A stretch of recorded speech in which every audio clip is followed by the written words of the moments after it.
زمانہ تبدیل ہوتا ہے، سال بدلتے ہیں، مہینے بدلتے ہیں۔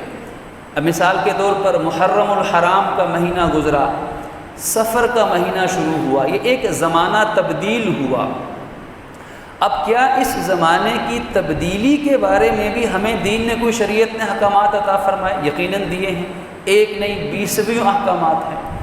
سفر کا مہینہ شروع ہوتا ہے تو کچھ لوگوں کی پیشانیوں پر پریشانی کے اثرات نمودار ہو جاتے ہیں، اس لیے کہ وہ سمجھتے ہیں کہ شاید سفر کا مہینہ نحوست والا ہے، اور اس کو 13 تیزی کہا جاتا ہے کہ جو سفر کے جو پہلی جو 13 تاریخیں ہیں، 1 سے لے کر 13 سفر تک، کچھ لوگ سمجھتے ہیں کہ شاید ان تاریخوں میں آسمان سے زمین پر بلائیں نازل ہوتی ہیں، لوگوں پر مصیبتیں اترتی ہیں، لہذا وہ یہ سمجھتے ہیں کہ شاید ان 13 تاریخوں میں، ویسے پورے مہینے میں لیکن ان 13 تاریخوں میں خاص طور پر کوئی رشتہ ناتا نہیں طے کرنا چاہیے، کوئی سفر نہیں کرنا چاہیے، کوئی کاروباری ڈیل نہیں کرنی چاہیے، کوئی معاہدہ ایگریمنٹ نہیں کرنا چاہیے، کوئی سیر و سیاحت کے لیے نہیں نکلنا چاہیے کہ کہیں کوئی مصیبت پریشانی نہ آ جائے۔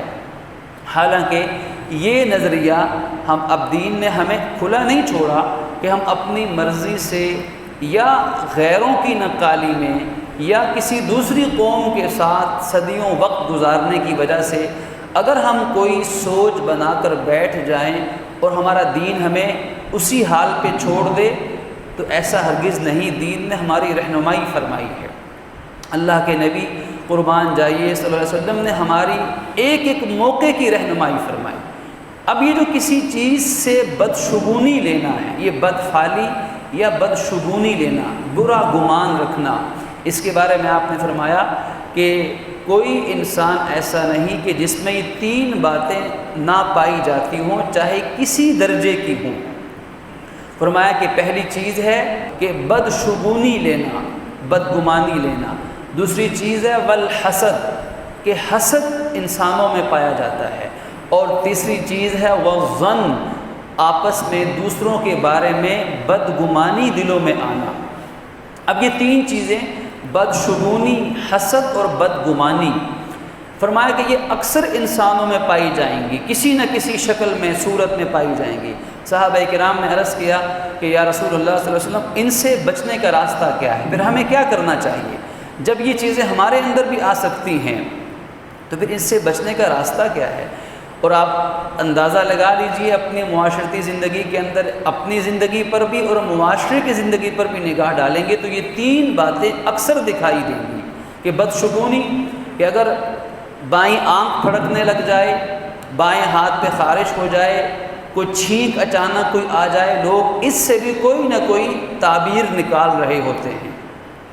کالی بلی آگے سے گزر جائے، گاڑی کے آگے سے گزر جائے تو وہاں بھی کوئی نہ کوئی تعبیر کہ اب پتہ نہیں کیا بنے گا۔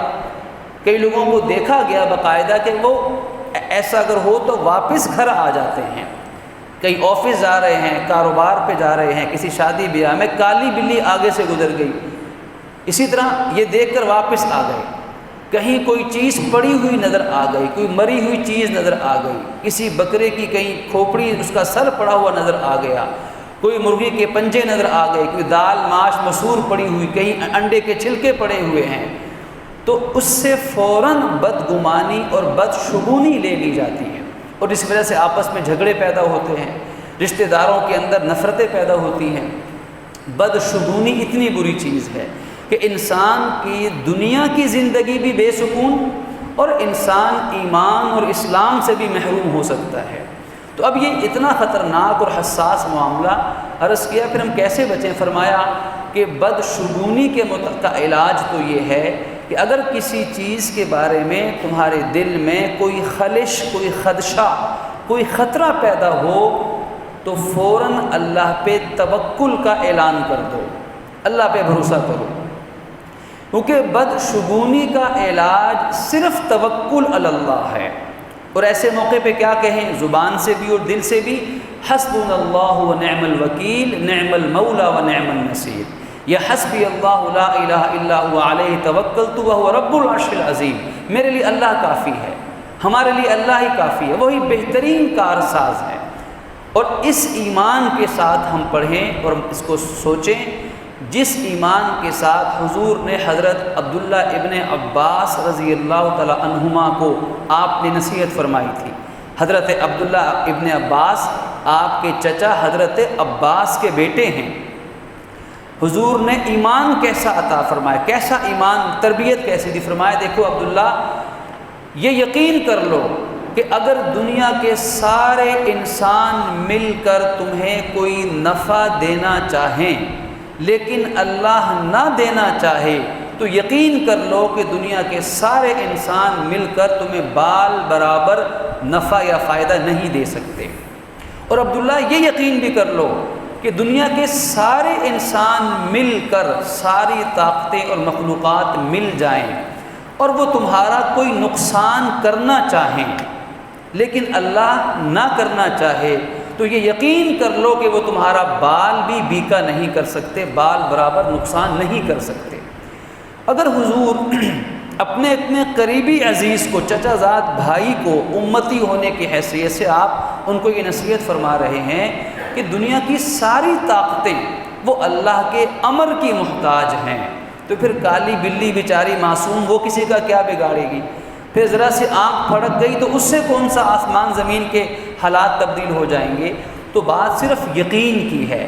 اگر یہ یقین مسلمان کا بن جائے تو صحابہ کرام کی طرح مسلمان دریاؤں کو گھوڑوں کے اوپر چل کے عبور کر سکتا ہے۔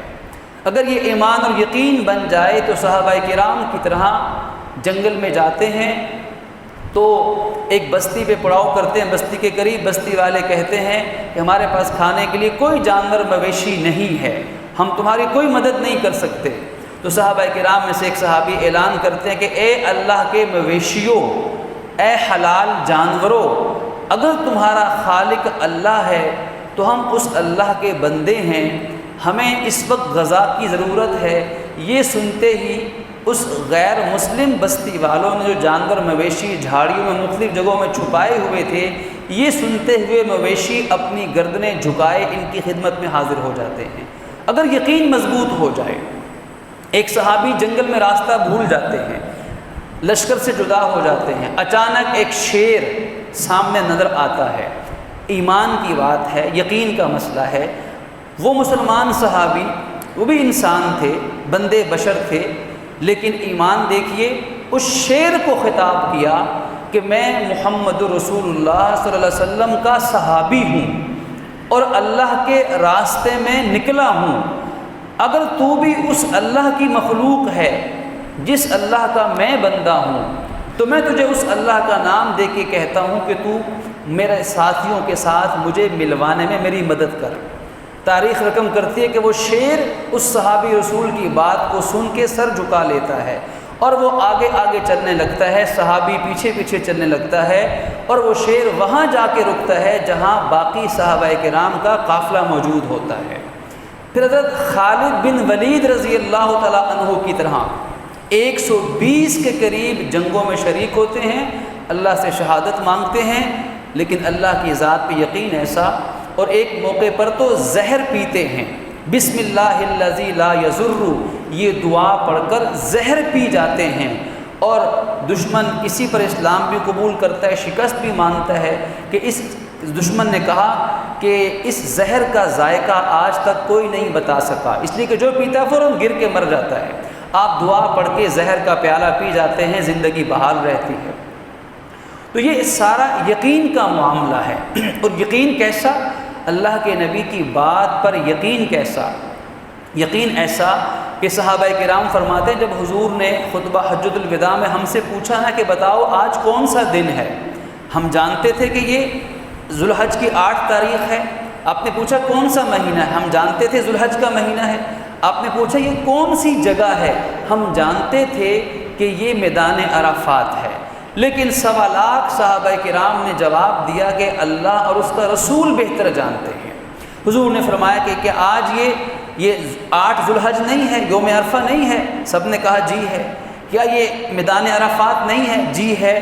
تو پھر آپ نے ان کو نصیحت فرمائی۔ اس پر بعض صحابہ فرماتے ہیں کہ اللہ کی قسم اگر حضور یہ کہہ دیتے کہ یہ میدان عرفات نہیں تو ہم یہ بھی مان لیتے، کیونکہ ہماری نگاہ تو غلطی کر سکتی ہے۔ اگر حضور کہتے کہ یہ ذوالحج کا مہینہ نہیں ہے تو ہم مان لیتے، اگر حضور کہہ دیتے کہ یہ یوم عرفہ نہیں تو ہم مان لیتے، کیونکہ ہمیں یہ تو پتہ ہے کہ ہماری نگاہیں، ہماری دماغ اور عقل خرد یہ تو غلطی کر سکتی ہے، جو اللہ کے نبی نے فرمایا وہ غلط نہیں ہو سکتا ہے۔ حضرت ابوبکر صدیق کے سامنے مشرک آیا تھا واقع معجزہ معراج کے بعد، اور آ کر اس نے کہا تھا کہ صدیق دیکھو دیکھو، ابو بکر تب تک صدیق کا لقب نہیں ملا تھا، ابو بکر تم کہتے ہو کہ وہ پیغمبر ہیں، آج انہوں نے ایک ایسی بات کر دی ہے کہ جس کو تم سن کر تم بھی ہماری بات کو مان لو گے۔ تو پوچھا کیا بات کہی؟ تو کہنے والے نے کہا، وہ کہتے ہیں کہ میں تو بیت المقدس سے ہوتا ہوا، عرشوں سے ہوتا ہوا زمین پر واپس آیا ہوں۔ فرمایا دیکھ اے مشرک، اے کافر، ابھی میں نے اپنے نبی کی زبان سے میں نے یہ بات نہیں سنی، تجھ کافر کی زبان سے میں یہ بات سن رہا ہوں کہ میرے نبی نے یہ کہا ہے، میرا ایمان دیکھ، اگر میرے نبی نے یہ کہا ہے تو بالکل سچ کہا ہے اور حق فرمایا ہے۔ دربار رسالت سے اس پر آپ کو صدیق کا لقب عطا کیا جاتا ہے، اور آپ فرماتے ہیں کہ ہم تو حضور کے بارے میں اس سے بڑی بات مانتے ہیں۔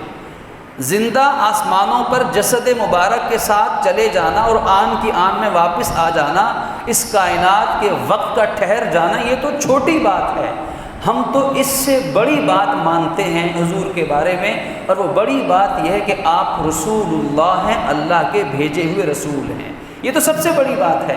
جب ہم نے یہ مان لی، جب ہم نے یہ مان لیا کہ اللہ کے رسول ہیں، تو پھر آگے بڑی حماقت اور نادانی ہے کہ حضور کی بات پہ شک کیا جائے۔ قرآن نے بھی تو یہی کہا سب سے پہلے کہ ذالک الکتاب لا ریب فیہ، پہلے یہ یقین بناؤ۔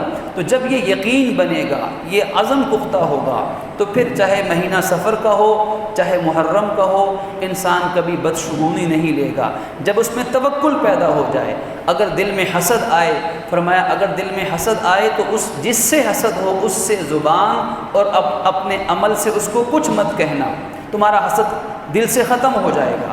اور اگر بدگمانی پیدا ہو کسی کے بارے میں تو اس کے بارے میں اچھا گمان رکھو، اور اس بدگمانی کے پیچھے مت پڑو، اگر ضرورت پیش آئے تو اس کی تحقیق کر کے اس بات کا پتہ لگاؤ، یعنی محض بغیر دلیل کے بدگمانی مت رکھو۔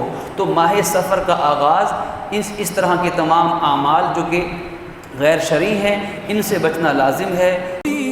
والإسلام ديني ومحمدا رسول الله ويقيني أدنو إليه ساجدا بجبيني اقبل صلاة